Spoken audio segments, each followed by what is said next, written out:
It's time to get your news on. We are VK1WIA.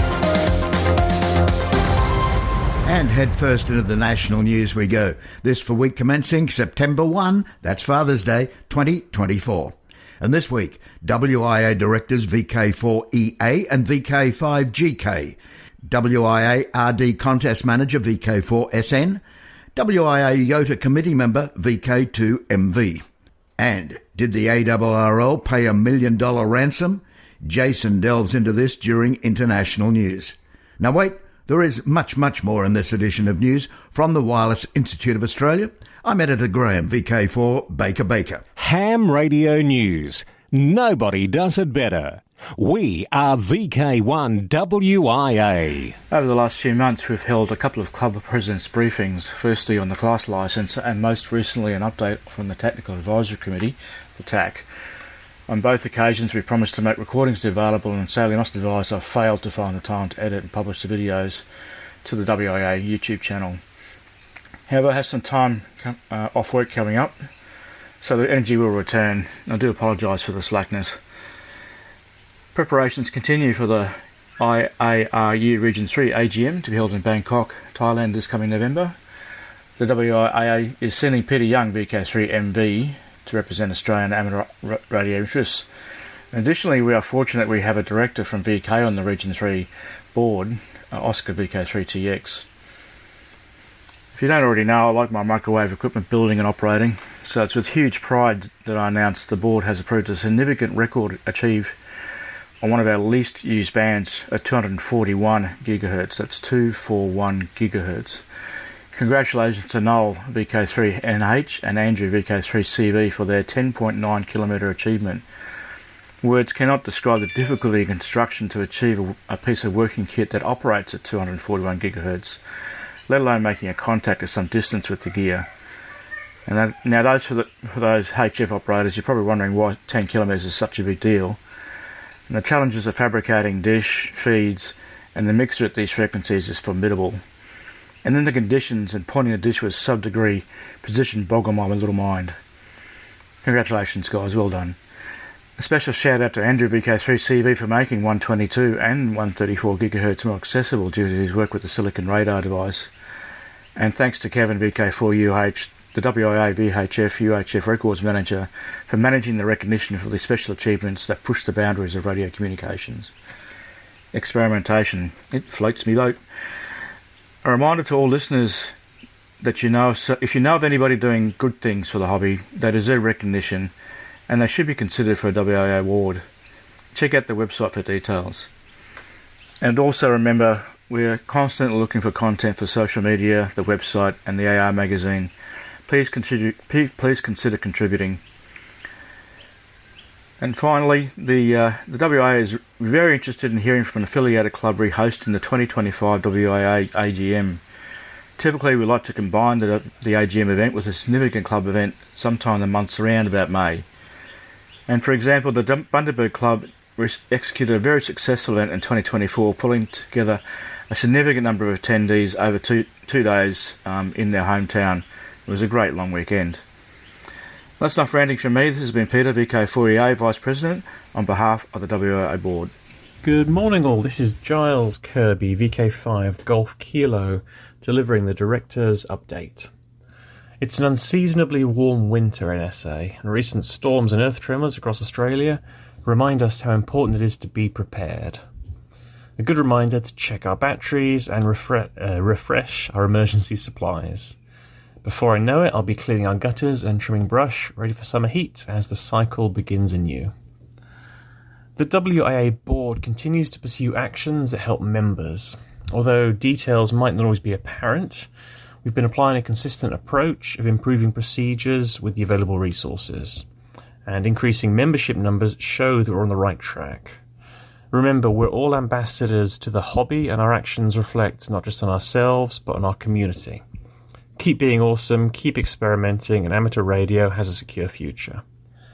Father's Day was officially recognised in Australia in 1958 and was founded to celebrate the role of fathers and thank them for their hard work and dedication. Let's take a moment to remember fathers, father figures and role models that have impacted our lives. My father, Golf 3 X-Ray Uniform Delta, was my inspiration to explore amateur radio. This has been Giles Kirby, VK5 Golf Kilo with the Director's Update 73s. Australiana and Melbourne's new National Communications Museum at Hawthorn will be opening September 21. Now, this site was previously known as the Victorian Telecommunications Museum, which closed back in 2019. A South Australian manufactured CubeSat named Kaniini has successfully been launched into space.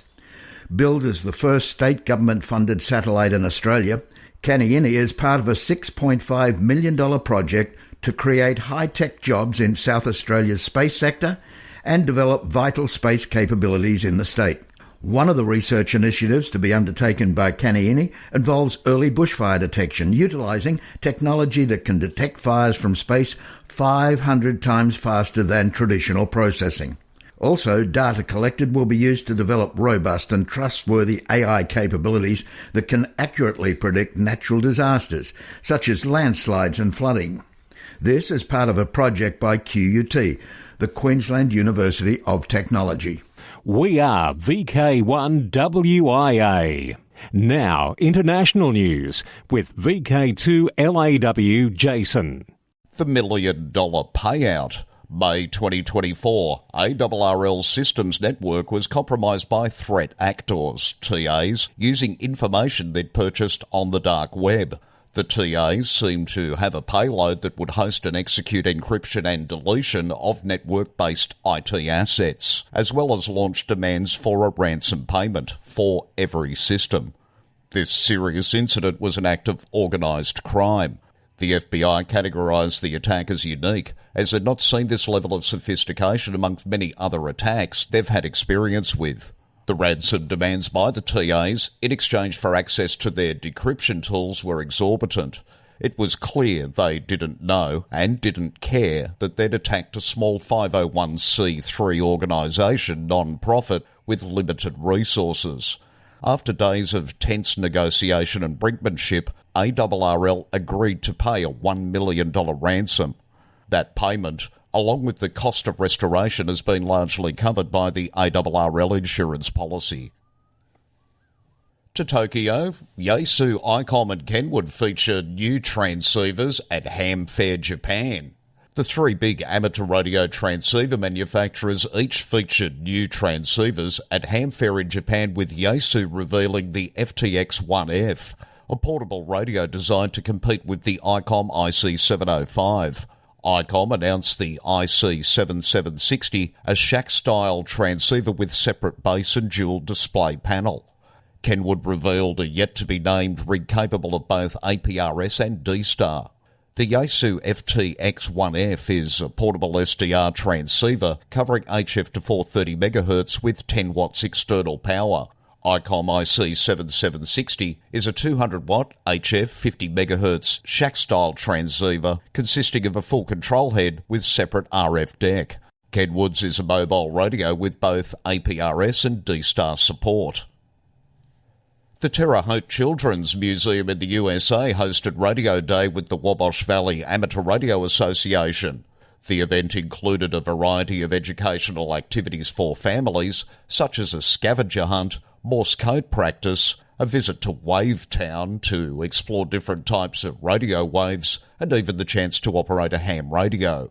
Radio is everywhere in our lives, says Laurel Fincher, Program Manager at Terre Haute Children's Museum. I hope attendees gain a deeper understanding of the technology in our everyday lives that you don't even realise is there. On your bike, research was unveiled at the Usenix workshop on offensive technologies by researchers from Northeastern University and UC San Diego. In their paper, researchers note that, like modern cars, today's bicycles are cyber-physical systems that contain embedded computers and wireless links to enable new types of telemetry and control. One of the more common cyber-connected systems is the wireless gear shifter, which uses electronic switches instead of traditional control levers to allow bikers to shift gears. Researchers tested shifters sold by Shimano, a Japanese company that's one of the largest cycling parts sellers in the world. Unfortunately, these shifters are vulnerable to simple replay attacks, of the sort that are frequently targeted at car fobs. Such attacks, which utilise radio signal manipulation, allow attackers to capture and weaponise data wirelessly exchanged by hardware parts. In this case, attackers could use such an attack to unexpectedly shift gears or to jam its shifters and lock the bike into the wrong gear. Radio hardware necessary to carry out such an attack is relatively inexpensive. In professional races, attackers could exploit these weaknesses to gain an unfair advantage, potentially causing crashes or injuries by manipulating gear shifts or jamming the shifting operation. AI or not AI? ChatGPT developer OpenAI is supporting a California bill that would require tech companies to label AI-generated content, which can range from harmless memes to deep fakes aimed at spreading misinformation about political candidates. San Francisco-based OpenAI believes that for AI-generated content, transparency and requirements around provenance such as watermarking are important, especially in an election year, according to a letter sent to California State Assembly member Buffy Wicks, who authored the bill. With countries representing a third of the world's population having polls this year, experts are concerned about the role AI-generated content will play, and it's already been prominent in some elections, such as up in Indonesia. From Sydney at the International Desk, I'm Jason, VK2WIA. From here, there and everywhere, you've tuned to the Wireless Institute of Australia's national news service. We are VK1WIA. Now, operational news with Felix, VK4FUQ. Hello there. And to start today, a reminder on this year's RD contest. Here is Alan, VK4SN. The last day for log submission is Sunday, the 1st of September at 0300 Zulu. Please make sure that if you've sent a log, that your call sign is showing in the submitted logs link on vklogchecker.com. This also applies to paper logs, as I type them up and submit them to the site. If your log does not show, then please email me. Details are on the WIA Remembrance Day contest page. Best 73s and good luck in the contest. The UK and Ireland Contest Club DX SSB contest is on the air. Starts at 1200 hours UTC on Saturday the 31st of August and runs until 1200 hours UTC on Sunday the 1st of September. Using SSB on the 8 of the 10 metre bands, where contests are permitted. The exchange is signal report and serial number. UK and Ireland stations also send their district code. Oceania DX contest. Contest dates, times. Phone the first full week in October each year from 0600 hours UTC Saturday to 0600 hours UTC Sunday. CW the second full week in October each year from 0600 hours UTC Saturday to 0600 hours UTC Sunday. Log deadline for phone and continuous wave logs 31 October. This year's contest will be held on October the 5th and 12th. International Earth Moon Earth Contest 0000 hours Zulu November 16 to 23:59 hours Zulu, November 17. Work as many amateur stations as possible via Earth Moon Earth path on any authorised amateur frequency above 50 MHz. Logs back to the ARRL, December 17. VHF UHF Field Day, upcoming contest date and time, Spring 2024. 0100 hours UTC Saturday 23 November through 0059 UTC Sunday 24 November. 0400 hours to 0359 hours in VK6. YOTA contest. Youth on the Air test through will be from 10 hours to 21:59 hours UTC on 29 December on the Vive Classic bands CW and SSP. Dick's Window to the World. 2024 Merchant Navy Day, September 3. Special band station GB0MND will be on the air to honour merchant seafarers of the world and the British Merchant Navy. Look for the special event station on HF operating CW, SSB and digital modes. Listen for TM24 JPO until the 8th of September for the Paralympic Games.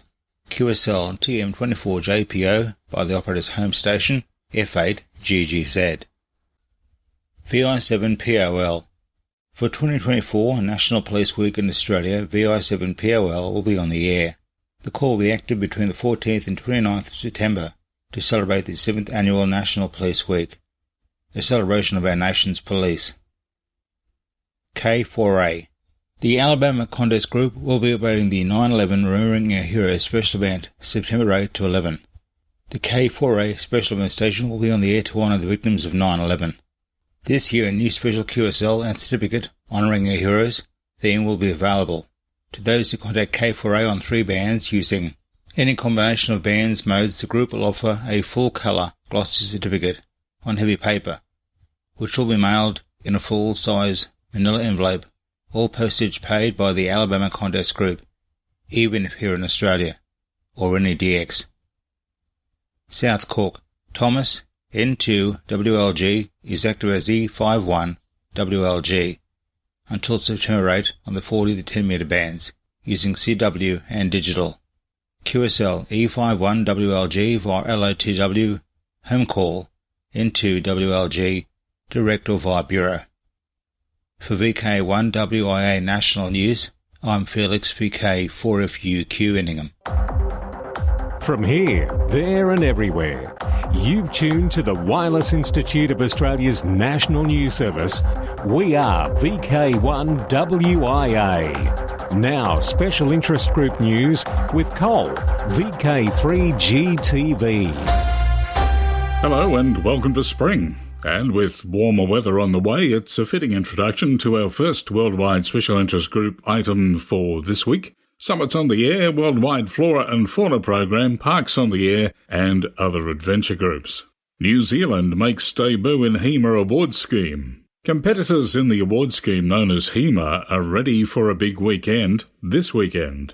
August 31st and the 1st of September marks the official launch of the HEMA Awards program in New Zealand. Hams there are making a special effort on this debut to fill their logs and are hoping for some trans-Tasman HEMA-to-HEMA contacts with we Australian radio amateurs. HEMA stands for Humps Excluding Marilyn's Award. To the uninitiated, that might seem like gobbledygook. A hump is a summit that has 100-metre prominence, meaning that it sticks up above the surrounding land by at least 100 metres. A Marilyn is a summit with 150 metres prominence. HEMA is then an award for humps with a prominence of less than 150 metres. The HEMA scheme, via SOTA, currently operates in the UK, Ireland, some parts of Europe, here in Australia, and now New Zealand. Operators around the world wanting to earn HEMA awards should go to the HEMA website at HEMA, that's HEMA.org.uk. The website contains a full explanation of HEMA and how it works. New Zealand hams will be able to upload their logs to ontheair, one word, .nz. SOTA in South Africa. The Spring ZS SOTA Activity Weekend is coming up where you can bag lots of ZS summits. It's September 14 to 15, and if you're a newbie and have not yet registered for SOTA, go to sota.org.uk/online-resources. Summits are listed on the database and visually on the mapping project. Alerts and spots are on SOTA Watch, so register to use them. Chasers, that's folk working activators from their home shacks or other locations, will receive a certificate for their participation in the ZS SOTA Activity Weekend. Worldwide Special Interest Groups, Astronomy and Wireless Weather. If you have solar eclipse glasses or solar filters, then Ariana Garcia, writing in Cron.com, says sunspots are big enough to see from Earth without a telescope right now, but be careful. The sun's surface is currently riddled with sunspot groups that could potentially erupt a few solar flares again this weekend. So much, in fact, that you can see them from Earth without magnification, according to the National Oceanic and Atmospheric Administration's Space Weather Prediction Centre. All you need to do is make sure solar filters and eclipse glasses are free from marks, scratches and holes. If they're still safe to use, you could wear them to watch the sunspot groups grow, decay and rotate into and out of view. The sun rotates approximately 13 degrees a day, so enjoy the wonder that is our sun and the progression of Solar Cycle 25, the SWPC said in the statement. An annular solar eclipse will occur on October 2nd when the moon's central shadow will not quite reach Earth. The result will be a ring of fire visible to those within a broad path across the Pacific Ocean and southern South America, Chile and Argentina. At the point of greatest eclipse in the Pacific, the moon will cover 93% of the sun's centre, and that ring of fire will be visible for 7 minutes. During an annular solar eclipse, it is never safe to look directly at the sun without, as I mentioned in my previous story, solar eclipse glasses designed for solar viewing. On average, a central solar eclipse occurs in the same place twice every 360 years or so, according to NASA. But 2.5 years after this 2024 annular solar eclipse, another happens partly in the same place. On February 6, 2027, a 7-minute and 51-second ring of fire will again be visible again from Chile and Argentina. Worldwide Special Interest Group's Final Frontier. Sunshine FM 98.5 in Western Australia has had a lengthy interview with ARRL ground station in Bandra run by Martin Diggins. Martin, amateur radio station operator, call sign VK1WIA, is one of only 9 hams worldwide who help connect Earth to the ISS through radio transmissions. Martin said the ISS has its own amateur radio station on board, and the astronauts who pass their ham licenses can use it. With ARRL, we connect schools to astronauts for a live chat that lasts about 10 minutes. Martin is currently pursuing a PhD at Curtin University focusing on the ARRL program. His research investigates the impact of live interactions with astronauts on students' interest in science, technology, engineering and math, STEM. He said the purpose of this research is to determine how well the ARRL program enhances students' interest in STEM subjects and careers. He added there's no doubt that the program is achieving its goals. The excitement and engagement it generates is undeniable. You can hear the entire interview by clicking the link we like in this week's text version of WIA National News. The European Space Agency's Jupiter Icy Moons Explorer, JUICE, mission is making headlines with its dual gravity assist manoeuvre. After a successful flyby of the Moon on August 19, JUICE passed Earth on August 20, marking the first ever lunar-Earth double flyby. This manoeuvre uses Earth's gravity to adjust JUICE's trajectory, setting it up for a flyby of Venus in August 2025 and ultimately aiming for Jupiter's orbit by July 2031. The spacecraft's 2 cameras are capturing and sending images back to Earth, while mission operators are closely monitoring the high-risk manoeuvre to ensure precision. With Jupiter being nearly 500 million miles away, this gravity assist strategy allows JUICE to conserve fuel and carry a variety of scientific instruments. The mission's success relies on careful navigation and timing, as any deviation could jeopardize its ambitious goals. Worldwide Special Interest Group's Radio Amateur Oldtimers. And it's over to our man in the West, Clive, VK6CSW. Reminding you that tomorrow is the first Monday of the month, time for the Radio Amateurs Old Timers Club of Australia's September Bulletin to go to air. This month, instead of the usual broadcast, we offer an historical broadcast from years past by Alan Doble, VK3AMD, from July 2002. The latest news and information will be broadcast next month. Everyone, RAOTC members and non-members alike, is most welcome to listen to the programme and to join in the callbacks afterwards. Full details of all transmissions, times, frequencies and modes can be found on the RAOTC website at www.raotc.org.au or just Google RAOTC broadcasts. If none of the transmission times suit you, you can download the audio file at any time from today from the club website.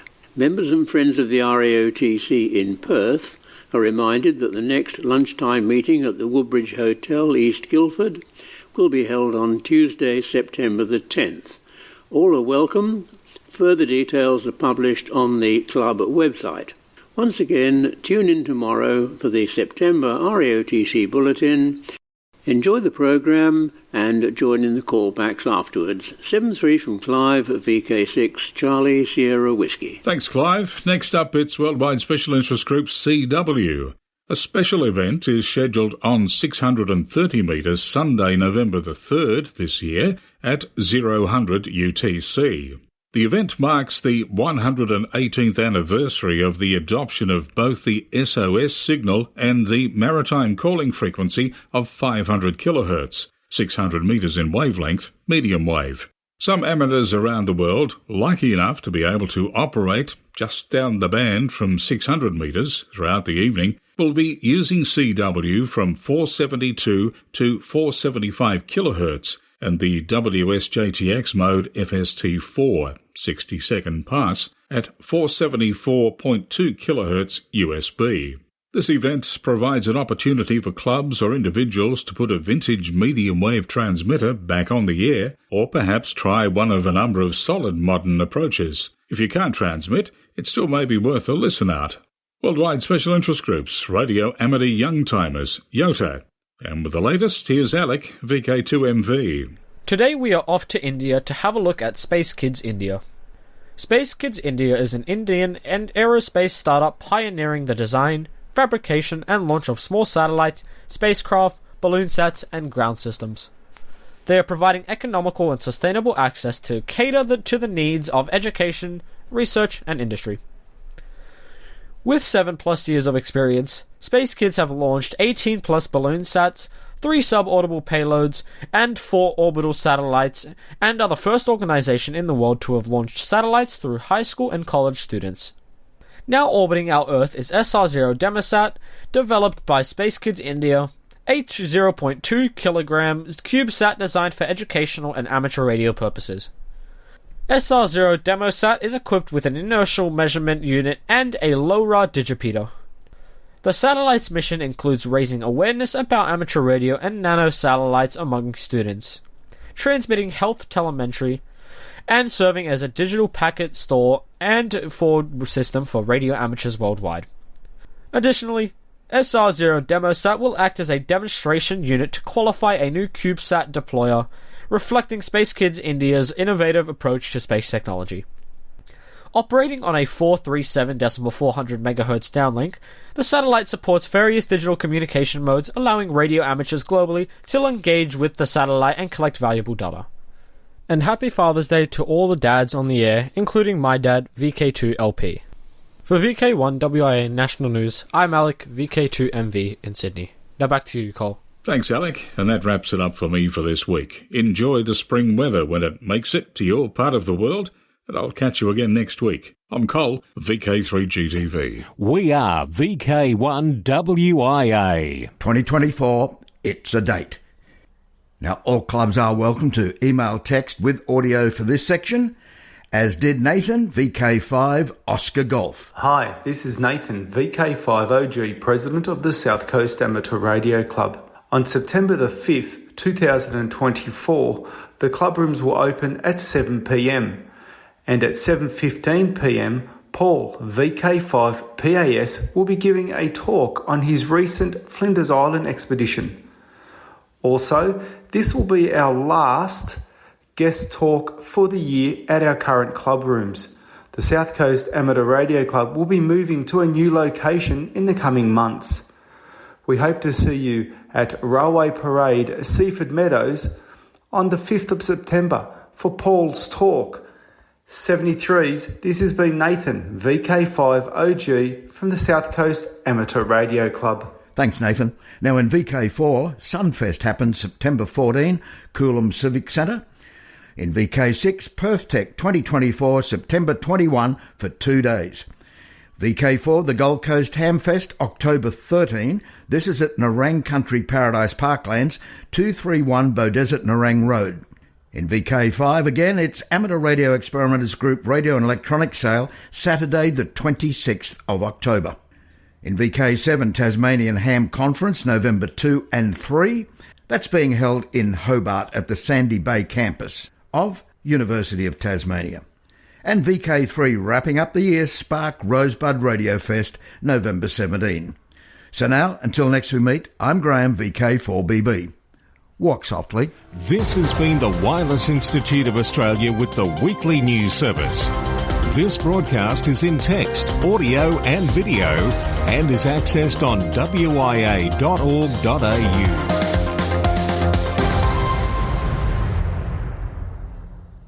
Courtesy of Bevan, VK5BD's ATV and YouTube channel, this has been WIA National News.